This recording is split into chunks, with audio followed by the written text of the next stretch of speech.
네, 안녕하세요. 이정훈입니다. 계속 우한 폐렴 사건이 커지고 있습니다.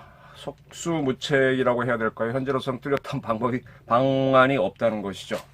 오늘 제가 드릴 말씀은 북한과 중국의 문재인 정부 사용법입니다. 제목은 북한과 중국의 문재인 정부 사용법. 소재는 우한 폐렴으로 하겠습니다. 왜 이런 말씀을 드리는가 하면요. 제가 어제 싱하이밍 신임 중국 대사가 신임장도 제정하지 않은 상태에서 기자회견을 자처해서 호베이성에서 오는 외국인의 한국 출입을 금지한 것에 대해서 항의하는 기자회견을 소재로 비판적인 말씀을 드렸습니다. 그 think the unthinkable, 생각할 수도 없는 걸 생각하는 게 국가 전략을 짜는 거고요. 또 그런 걸 통해서 어떤 목적한 바를 이루는 방법을 찾는 거니까 곰곰이 좀 몇 분들하고 토론도 해보고 저도 생각을 해봤습니다. 중국이 왜 싱하이밍이 상당히 부담을 안고 저런 기자회견을 했을까? 네. 그 결과를 좀 말씀드리겠습니다. 저는 중국이 문재인 정부에 대해서 굉장히 자신감을 갖고 있다고 생각합니다.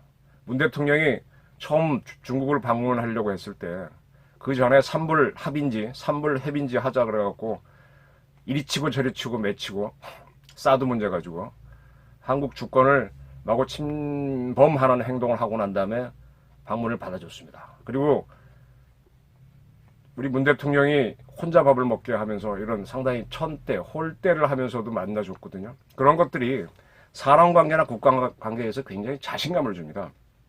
반대로 그렇게 홀대를 받으면서 가는 사람들은 좀 전전긍긍하면서 약자의 위치를 차지하죠. 똑같은 그런 경우를 처음에 별다른 인연이 없었던 트럼프가 문재인 대통령한테도 시연을 했습니다. 뭐 기자회견 같이 만난다고 하면서 기자회견으로 돌려가지고 혼자 질문 대답 다 하고 마지막 순간에 한국 기자가 질문하니까 통역할 필요도 없다. 드러나 만하다. 딱 그러고 그 다음에 또 언제입니까? 또 뉴욕 유엔 총회에 간다고 왔을 때 딱 2분 만나주고 함으로 해서 압도적인 우위에 서는 겁니다. 지금 미국과 중국은 제국주의를 해본 나라이기 때문에 이 조그만 나라 다루는 데는 선수들입니다. 그런 것들을 염두에 두고 다시 한번 분석을 해봤어요. 중국이 왜 저랬을까? 우선 이것부터 말씀드리겠습니다. 자, 중국 대사, 북한에 있는 중국 대사가 북한 당국을 대상으로, 북한 주민을 대상으로 같은 기자회견을 해서 같은 주장을 한 적이 있습니까? 지금 보도를 따르면은 북한은 1월 22일, 세계에서 가장 빠르죠. 우리는 전 세계도 띄우기 전입니다. 미국도 띄우기 전에 국경 폐쇄를 한 걸로 알려져 있습니다. 국경 폐쇄를 했다는 걸로 나오는 거는 중국에서 북한 관광객을 모으던 관광 회사들이 모집을 중단한다라고 발표했기 때문에 그렇게 알려진 겁니다. 그래서 지금까지 중국 사람들은 자유롭게 북한 개별 관광을 했는데 더 이상 모집 안 한다라고 해서 북한이 우한 폐렴 때문에 폐쇄를 했구나 이렇게 알려져 있습니다. 북한이 뭐 공식적으로 밝힌 적은 없습니다만 그런 북한이 물론 북한은 경제 단위가 매우 작습니다. 가장 먼저 차단을 했습니다. 네. 그리고 국경선 길이가 북중이 한 압록 두만강이 1,500km, 1,600km 되니까 거기에 뭐 국경 넘어오는 건 일도 아니죠. 지금처럼 겨울 얼음이 꽝꽝 얼면은 밤중에 저 상류로 올라가면 두만강, 압록강, 하류도 마찬가지고 뭐 기어서 가든 다 넘어갈 수 있습니다. 어렵기 때문에 보따리 장수들이 왔다 갔다 하면서 교류하는 것도 적지 않고 그 전에 이렇게 취재를 해보니까는 중국 같은 경우에는 북한에서 오는 광산물이 싸고 필요하니까 그걸 받습니다. 근데 유엔 제재를 못 받게 하면은 어떻게 하는가 하면요. 그 보따리 장수들이 옷에다가 특히 겨울이면 더 좋죠. 주렁주렁 이렇게 주머니에 넣는지 뭐 끈을 달아 하는지 이렇게 몸에다 매달고 큰 외투를 입고 그 북중간에 다리를 건너오면은 그건 차가 아니니까 당국은 눈 감아줄 수 있잖아요. 통과시킵니다. 그렇게 사람이 한 몇백 명 갔다 오면 차로 한 차 가는 거가 됩니다. 그런 식으로 합니다. 그렇게 교류가 있기 때문에 그 북한으로 우한 폐렴이 퍼졌다고 저는 봐야 됩니다. 지금 김정은이가 꼭꼭 숨을 텐데요. 아마 당분간은 설 명절 축제 같은 행제 행사, 뭐 김경희가 나왔다는 행사 같은 거 안 가질 겁니다. 자, 북한은 지금 분명히 자기 살기 위해서 북중 국경을 폐쇄했는데 중국은 전혀 얘기를 안 합니다. 네. 그리고 얼마 전에 우리 통일부에서 나온 얘기인데 우리 정부가 하는 것들은 조금 이상하게 봐야 돼요. 남북 공동 방역을 하자 이런 얘기 나오고 있습니다. 네. 지금 합리적인 판단을 한다면 북한은 중국의 하나의 성으로 보고 동북 삼성에 우한 폐렴이 퍼져 있다고 보시면 북한도 퍼져 있다고 봐야 되죠.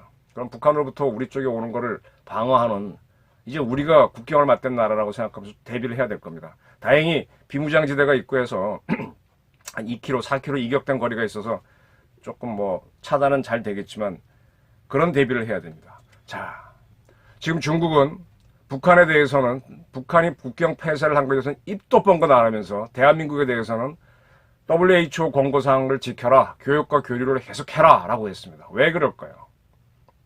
네, 한국을 저는 방패로 잡으려고 한다는 걸로 봅니다. 네. 한국 기업들이 오늘 신문에 보게 되면 현대자동차의 공장을 뭐 세웠다, 부품이 없다. 당연하죠. 부품 중국에서 많이 갖고 오니까. 한중 간의 경제 교류가 강하기 때문에 중국이 스톱되면 한국도 스트레스를 받습니다. 중국만큼은 아니지만. 북한은 별로 받을 거 없어요.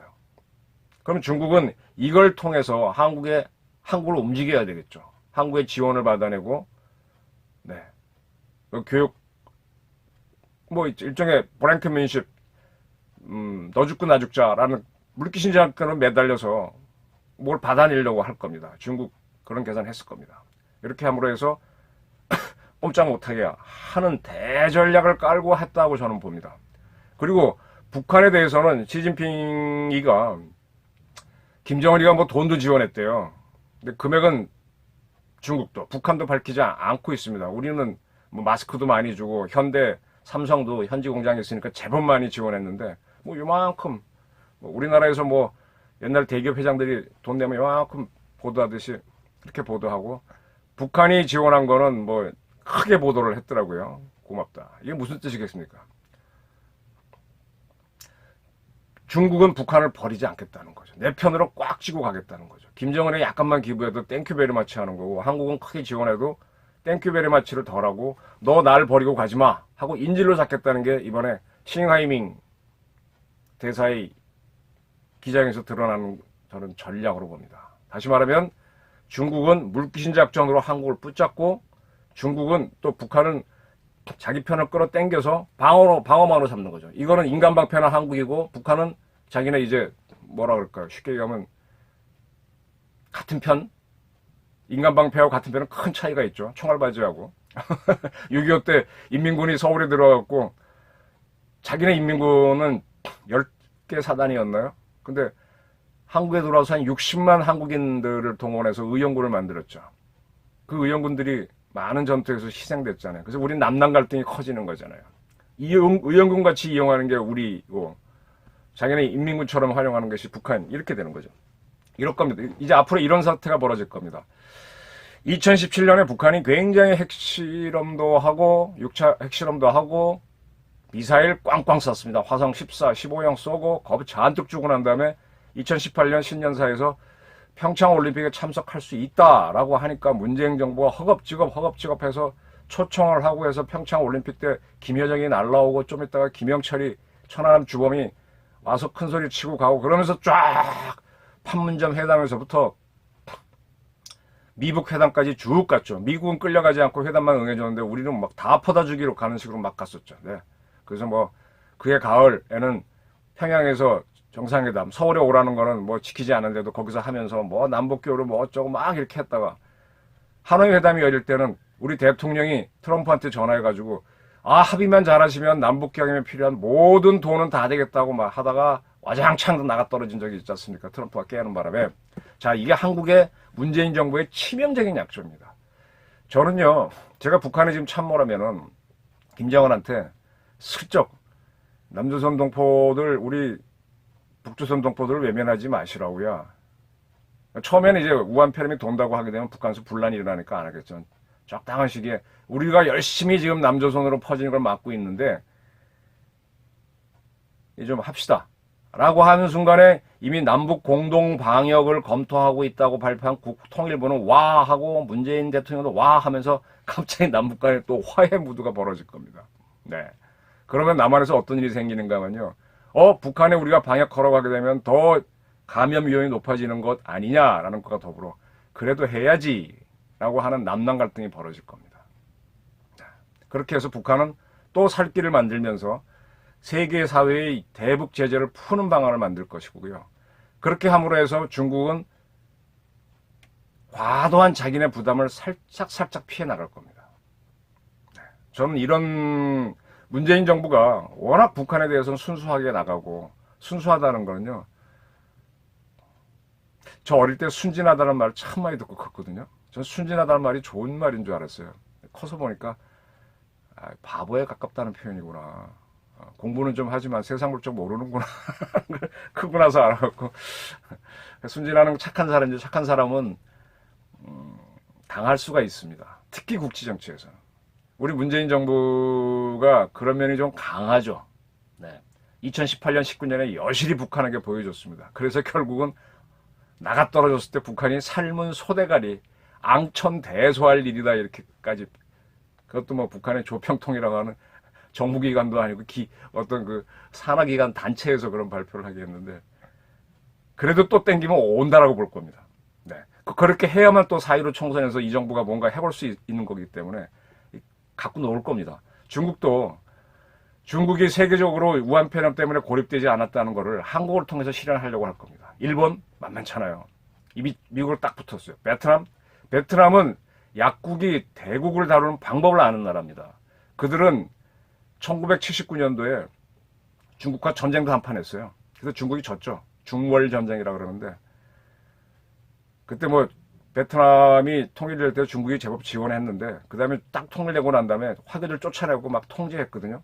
그걸 핑계로 중국이 쳐들어오니까 버릇을 고치겠다고 쳐들어가는데 뒤지게 맞고 빠져나온 전쟁이 있죠. 중국은 지난번에도 몇 년 전에도 아마 총동원령 일종의 쇼죠. 중국이 뭐라 그러니까 국가 총동원령 내리는 걸로 맞서고 하던데 거기는 다루는 방법을 알아요. 뭐 인도는 당연히 중국하고 힘겨루기 하고 러시아도 그렇고 가장 말랑말랑하고 가장 잘 사는 나라가 대한민국인데 그중에 이렇게 문재인 정부처럼 이렇게 대중 저사회로 가는 정권은 진짜 가지고 놀기 좋죠. 네. 저는 북한하고 중국은 문재인 정부 사용법을 알고 있다고 봅니다. 아주 수가 빤하니까요. 착한 사람들이니까요. 여기에 좀 대비를 했으면 좋겠습니다. 시잉 대사가 왜 저런 기자회견을 했느냐? 한국을 우습게 보고 강국 대사처럼 5만을 떨면서 연설을 물론 자세는 공손했어요.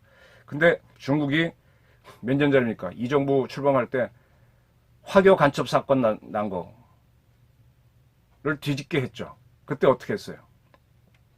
김일성 대학 나온 여기 한국에 있는 중국 대사관 직원이 우리 공작원들이 구한 중국 정부 문서는 위조다라고 하는 바람에 간첩 사건 무죄가 나왔죠.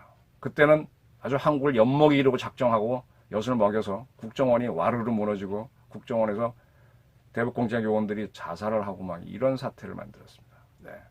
어떻게 하면 한국을 무너뜨리는지 알고 있습니다. 그러나 완전히 무너지지 않는다는 것도 압니다. 상당히 여기도 애국자가 있기 때문에 안 되지만 항상 말랑하고 내부 분란이 있고 휙휙휙 흔들리게 하는 그런 나라로 두려고 하는 거죠. 자, 이거 이제 로버트 저비스 정치학 하시는 분들은 다 아실 겁니다. 그분 정치학 교수인데 그분이 한 미스퍼셉션이란 개념을 만든 적이 있습니다. 미스퍼셉션. 퍼시브 하게 되면 인식하다, 인지하다. 미스퍼셉션이니까 잘못 인식하다, 오해, 곡해, 오인, 뭐 우리말로 딱 번역이 잘 안 되는데 그런 겁니다. 무슨 얘기인가 하면은 과거에 이러이러한 일이 벌어졌어요. 우리도 뭐가 벌어지면 뭔가 이런 일이 가겠거나 예측을 하죠. 근데 그 예측이 내가 원하는 거야. 그러면 그게 잘 되도록 확 조장을 하면서 기대를 합니다. 내가 참여할 수 없는 거라면 바램을 갖고 있는 거죠. 근데 그게 무산이 됐어요. 그러면 좌절을 하죠. 네. 그러면 현명한 사람이라면 내가 기대했던 게 뭐가 잘못된 판단이었지 하고 그걸 분석을 해서 이게 틀리는 요소였구나 하고 잡아내야 되는데 그래서 같은 사건이 벌어지면 그걸로 검증을 해서 아 이거니까 이거는 안 이루어져 라고 하고 냉정하게 바라봐야 되는데 사람은 그렇지 않다는 게 저비스 교수의 미스퍼셉션 개념입니다. 국가도 비슷하다는 겁니다. 과거 뭡니까 동유럽 공산국가가 무너졌을 때 북한도 무너질 거라는 기대를 갖고 북한이 무너지면은 남한도 흔들린다라고 해서 연착륙, 경착륙 막 논쟁 나왔을 때 YS 때입니다. 그래서 북한이 경착륙하면 안 된다라고 해서 연착륙해야 된다고 했거든요.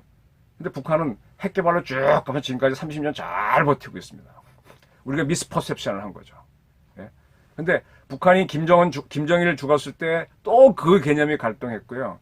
또 이번에 또 북한에서 또 우한 폐렴 들으면 또 이게 또 발동할 겁니다. 살아남습니다, 저희들은. 그때마다 뭘 하느냐? 한국을 갖고 노는 방법을 예를 들어 연착륙, 경착륙 나왔을 때 북한은 서울 불바다 바람 꽝 해가지고 막 겁도 주고 뭐도 하면서 확 나갔어요. 또 어떨 때는 막 지원도 받고. 예. 사용법을 갖고 노는 방법을 아는 거예요. 저는 이번에도 그럴 거라고 봅니다. 미스퍼셉션. 이 정부는요, 북한서 방역 좀 도와주시우랴 하고 자존심을 상한 듯이 감춘 듯이 이렇게 살짝 얘기하면 좋아하고 막 나올 거예요. 또 기회가 왔다 하는데 그것이 또다시 미스퍼셉션을 부를 걸로 저는 봅니다. 제 판단이 틀렸으면 좋겠는데 단순하거든요.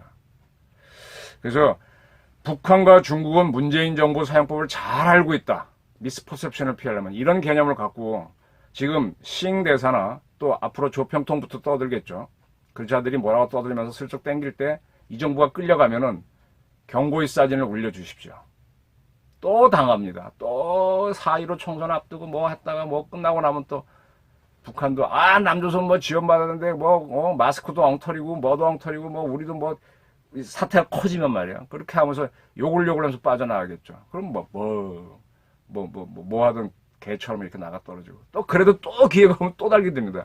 이 반복하면은 저희 어른실처럼 순진한 사람이 되는 거죠. 네. 그렇게 되면은 그거를 바보라 그럽니다. 근데 바보는 바본지 모릅니다. 행복합니다. 그런 삶을 살고 싶지 않은데 하여간 이런 일이 벌어지지 않도록 think the unthinkable 해주시기를 간절히 부탁드립니다. 감사합니다.